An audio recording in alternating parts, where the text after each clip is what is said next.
So this video arose quite spontaneously. I was intending on making a completely different video related to politics, the alt-right, anti-SJWs, etc. And I still plan on making that video at some point in time, assuming I survive my trip to Ukraine. And I'm leaving on Sunday, so, we'll see. But neither here nor there. A lot of controversy, I think, unnecessary controversy, has arisen from the fact that Cupelli made a video about sort of apparent contradictions in relationships. Essentially, alpha fucks, beta bucks. Everyone knows what that means. And he has been called to task, as it were, for committing great moral infractions. Some rather silly arguments have been offered his way. The slippery slope, effectively equating what he's doing with the potential for some sort of mass genocide of some people or what have you. A lot of it's been pretty silly. Now, one of the gentlemen on my channel left a pretty good comment, and if he wants to identify himself, he's free to do that. I'm just going to paraphrase, but what is the problem here particularly? Is it so much the problem that women pursued Cupelli, women who had been married or are married, and he decided to fuck them, or the fact that they were offering in the first place?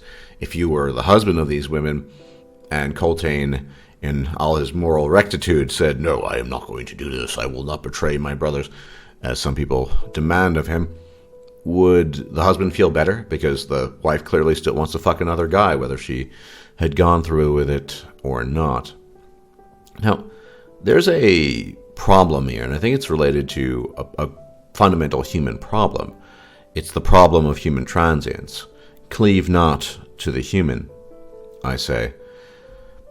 Everything is a matter of the moment, from the time we're born to the time this all ends, when we shut our eyes forever and we experience effectively annihilation, although let's call it an experience.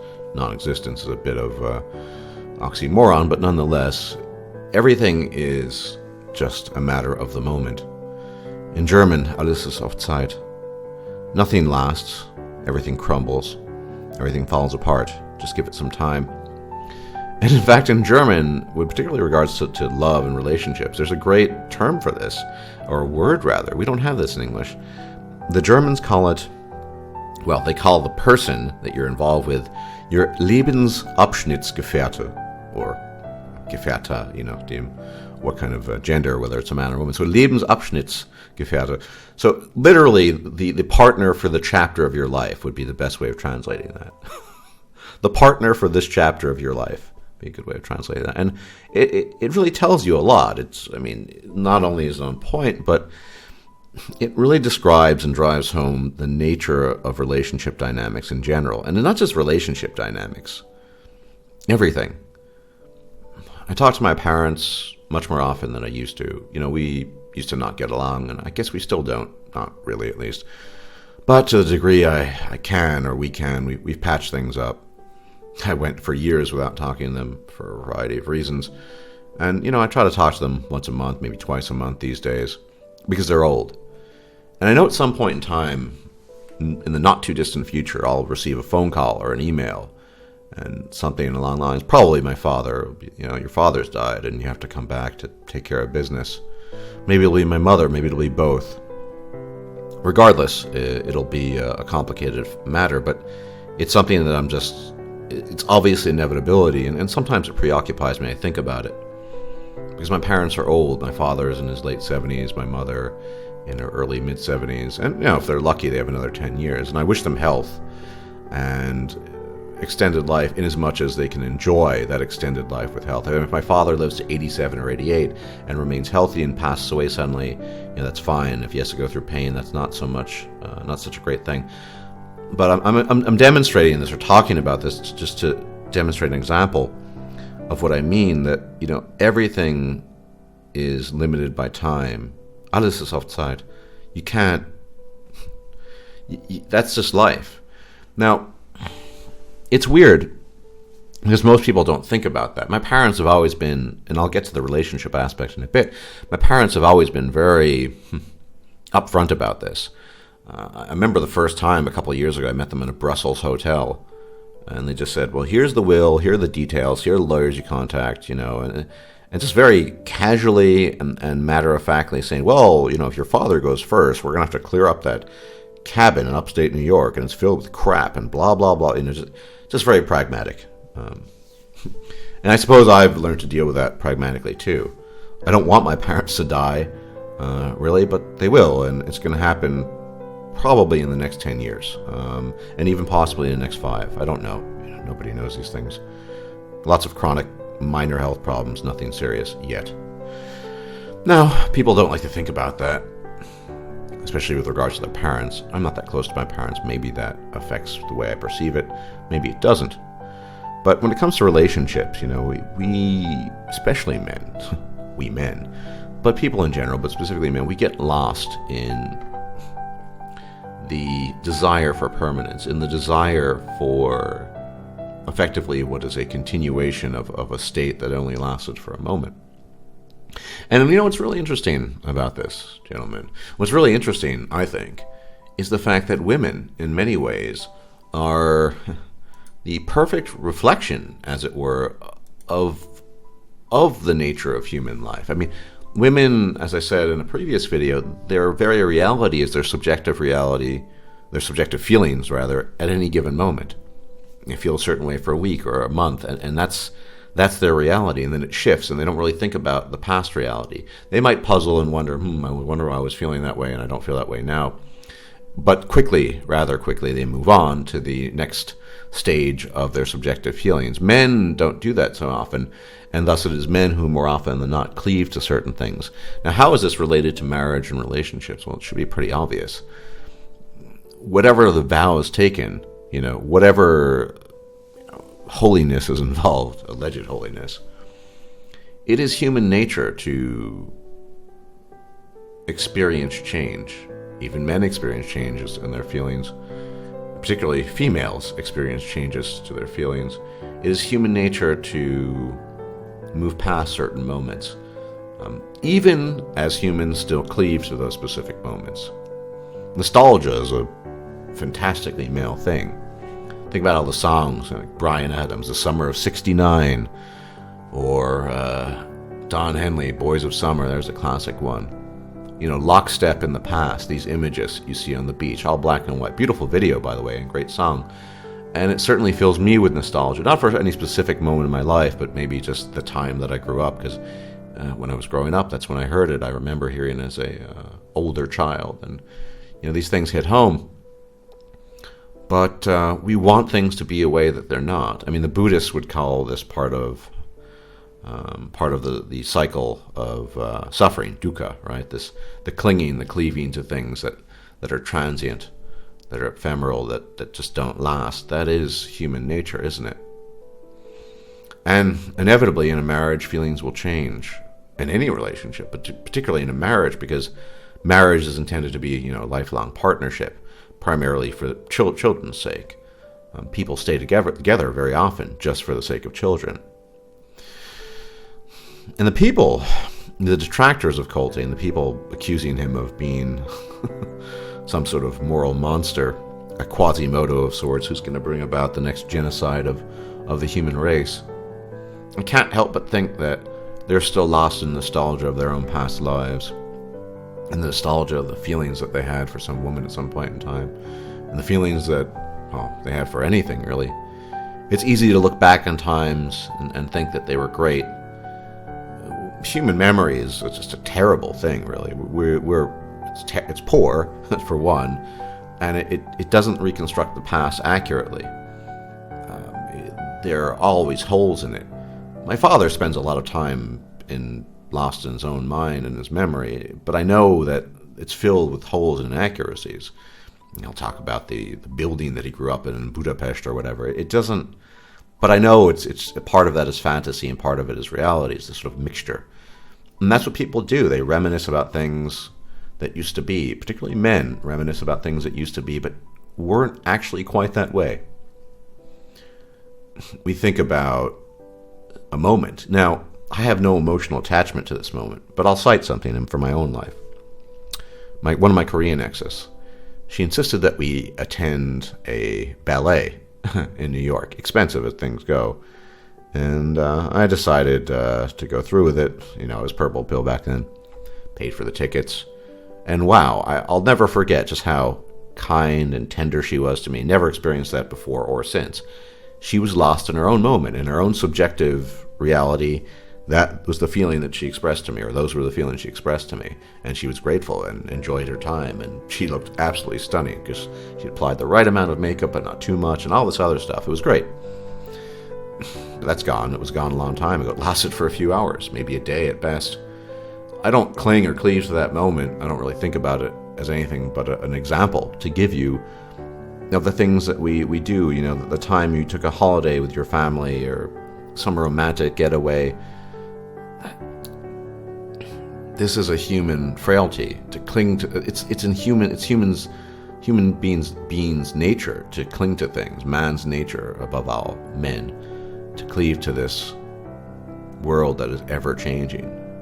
To look for something solid. I'm so inclined to speak German right now. I don't know why. Maybe because I'm emotionally much more equipped to speak to express these things in German. I'll do my best in English, but these things are the things that men seek. Now, why do women not cling to this? Because every moment is a new subjective moment for them. Their reality. Women, generally speaking, they live in the moment. They're creatures of the moment. Women, in many ways, are reflections of the tragedy of the human, as it were. The fact that each moment moves on to the next, and we men in particular can't keep up with that. Now, be it as it may, and this is of course a difficult subject, if you truly understand human nature, particularly as a man, you're not going to be quite as upset when things change. Of course, you'll have reactions, you'll feel emotions. Most of us are still, unfortunately, equipped with our human physiology, but which includes the neurology that gives us our feelings and what have you. But it's not going to be shocking that, after 10 years your wife will want to bone another man. And whether she goes through it or not is an entirely different issue, but she might want to do that. What do? Everything is, the moral thing to do, allegedly, is to sort of resist temptation and just be stuck in a state of, discontent. In the case of the woman, she's not getting what she wants. Of course, women's psychology, as I've pointed out many times just now, is just vastly different. Subjective fantasy is their reality, and it constantly shifts in any given moment. The moment can last a day, it can last a year, even 5 years, but eventually it shifts and they move on. There is no such thing as no waltz, despite the adamant claims to the contrary by many women. But men don't do that. They cling to things that were. And I think a lot of the reasons for this is because men know what it's like to feel incredibly lonely, to feel isolated, to feel, well, if not nothing, a feeling of deprivation, which is to say, deprived of company and humanity. Men are alone in their thoughts, and the only valiance that they can gain is largely a valiance that is brought about through their own work, their activity. As Man-Woman Myth unfortunately said, the late Man-Woman Myth, women are human beings and men are human doings, and the men internalize that and they realize that. And so it makes sense that they would look at the past as a series of actions, practically speaking, or deeds that could be locked in on or homed in on, and they focus on that, and they don't want to leave it behind. Nostalgia is a fantastically male trait, gentlemen. When's the last time you've heard a woman be nostalgic about things, wistfully looking back in the past? It doesn't happen very often. I think I've witnessed it once or twice, and it seems to just lack the potency of male recollection when men talk about it, in my observation, my experience. If we can train ourselves to understand human nature, we can train ourselves to accept the inevitability of the transient, the ephemeral, of the ever-changing world we live in. You won't get quite as upset when you find out that your wife was boning another guy. After all, she popped 2 kids out for you. You have your so-called genetic legacy. diluted as it will be in generations to come, still, you have what you wanted, right? No, gentlemen, there's no escaping from this. There's only coming to terms with this. And to paint someone like Coltrane as a demon, a devil, a villain, because he is just part of that human tapestry, in this case, the, alpha fucks beta bucks, and I'm not describing Coltrane as an alpha, and he wouldn't either. My point is, it fits the dynamic. The man in the marriage retains his utility, but he's no longer the object of sexual desire, because the woman's subjective feelings have shifted and changed. That's just life. Of course it doesn't feel good, but if you've experienced this enough times, and here's the thing, you've all just been hurt, that's why you feel... No, well, we've all been hurt at some point in time, but it's from these lessons of being hurt that you learn about human nature. You don't try to mystify things and cling to things that just aren't the case. I mean, that's the most destructive thing you can do, and yet so many people do it. They moralize, and they preach, and they accuse. That's just life. Deal with it. Remember this guy I went to high school with, junior high school? Actually, he didn't say it that way. His name was Gregory. He said, "That's life, kid. Deal with it." He was not, kind of grew up in the ghetto, so, yeah, he was right. It's only men who really haven't comprehended these things that cling to a fantasy. I mean, and I think some MGTOW men still do. They cling to a fantasy of what human nature could be in their fictive desires, but what it is not in actuality. And of course, they will always be disappointed. At any given moment, things can change. We can fall ill, we can lose loved ones. The girlfriend or wife that we thought loved us will change her feelings and redirect her attention to a new man. Sometimes despite all of our red pill knowledge, and sometimes not. I mean, there are degrees of control, but still. That is the nature of the human, that is the nature of the female, that is the nature of man. What are you going to do? You can only accept it. But what is not helpful is to claim all sorts of absurd and silly moral arguments that aren't descriptive. I mean, effectively saying that Coltrane is some sort of some villain, perpetuating the corruption and destruction of society. Well, that's akin to saying your wife is going to love you forever and she's always going to say true. How often does that fucking happen in reality? And when it did used to happen, but it was on pain of punishment. In some cases, death. At the very least, being ostracized and what have you. I mean, do you want to go back to that? People who cleave to this vision, where the woman would be punished despite her desires? Maybe she despises you, and for reasons of fear of punishment, she stays with you and doesn't fuck other men. Is that also a good thing? How good would you feel if you knew that your wife hated you, or found you bone-chillingly repulsive and vile, in a sexual sense, and desperately wanted to suck the dick of another man and, feel another man inside of her, and she told you that, but you didn't go through with it? How good would that feel to you? I mean, it doesn't really matter. The desires are there, right? No. The reality is that most of us, and I say this not from a place of arrogance, but understanding, are just living in a fantasy world. That is not human nature. Things change. People's feelings change. You can't rely on anything. Not really. And being equipped for that, well, that's difficult because we're still human. Some surprise hits you from the sky and boom, you're not ready for it. But at least knowing that that things are changeable, that things are unreliable, that can help you. And it can help you in these matters of the romantic as well. Well, one would hope, but don't cling to the past. Don't cleave to a fantasy, a vision that never was and can never be. You're only going to be more hurt as a consequence of that. Accept it. Accept human transience, human fallibility. Accept human termination as a fact of life. And I think life will be a lot easier for you. It sounds cold, because it is cold. And, the alternative is to what? Wallow in pain, wallow in a fantasy, to cling to something that just you just imagined was there. After all these years, I find it strange that so many MGTOW-minded men still feel this way. They are just lost in their emotions and feelings. We've all experienced being hurt. We've all experienced loss of all sorts. And yet, some of us have tried to learn from it. Not by becoming, moral preachers, what have you, but just accepting life as it comes and accepting human nature as it is. There's no judgment involved. It's not good or bad. It just is what it is. And this is the biggest problem I think we face as human beings across the board.